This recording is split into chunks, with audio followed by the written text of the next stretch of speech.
राधानगरी धरण परिसरात 12 दिवसात 77 मिलीमीटर पाऊस। कोल्हापूर जिल्ह्याला सुजलाम सुफलाम जिल्हा म्हणून ओळखलं जातं। याचे एक वैशिष्ट्य म्हणजे या जिल्ह्यामध्ये पाणीसाठा देखील मोठ्या प्रमाणात आहे। दरवर्षी पावसाळा चालू झाला की संपूर्ण महाराष्ट्राचं लक्ष कोल्हापुरातील राधानगरी धरणाकडे जातं। छत्रपती शाहू महाराजांनी उभारलेलं हे धरण म्हणजे कोल्हापूरवासियांची जीवनवाहिनी म्हणायला हरकत नाही।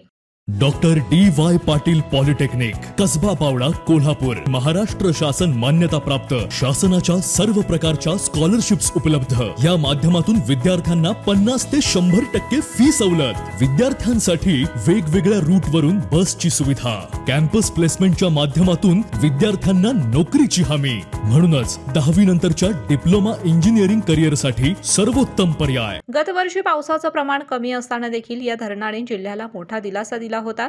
यावर्षी मान्सूनची सुरुवात लवकर झाली असून राधानगरी धरणाच्या पाणी पातळीत देखील वाढ झालेली पाहायला मिळते।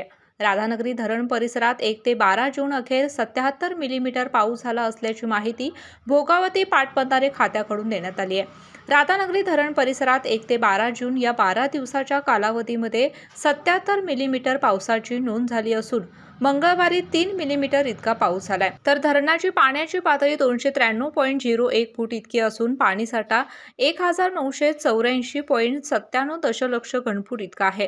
धरणातून 100 क्युसेक पाण्याचा विसर्ग सुरू असल्याची माहिती पाटबंधारे कार्यालयाकडून देण्यात आली आहे। दरम्यान धरण पाणलोट क्षेत्रात पावसाचा जोर वाढल्याने पंचगंगा, दूधगंगा, वेदगंगा, वारणा आणि कृष्णा या नद्यांच्या पाणी पातळीत झपाट्याने वाढ होत आहे। त्यामुळे संभाव्य महापुराच्या पार्श्वभूमीवर आपत्ती व्यवस्थापन यंत्रणा सज्ज ठेवण्यात आली आहे। केके न्यूज साठी राधानगरी प्रतिनिधी मिलिंद कांबळे। अशाच नवनवीन अपडेट पाहण्यासाठी आमच्या केके न्यूज चॅनेलला सबस्क्राइब करा।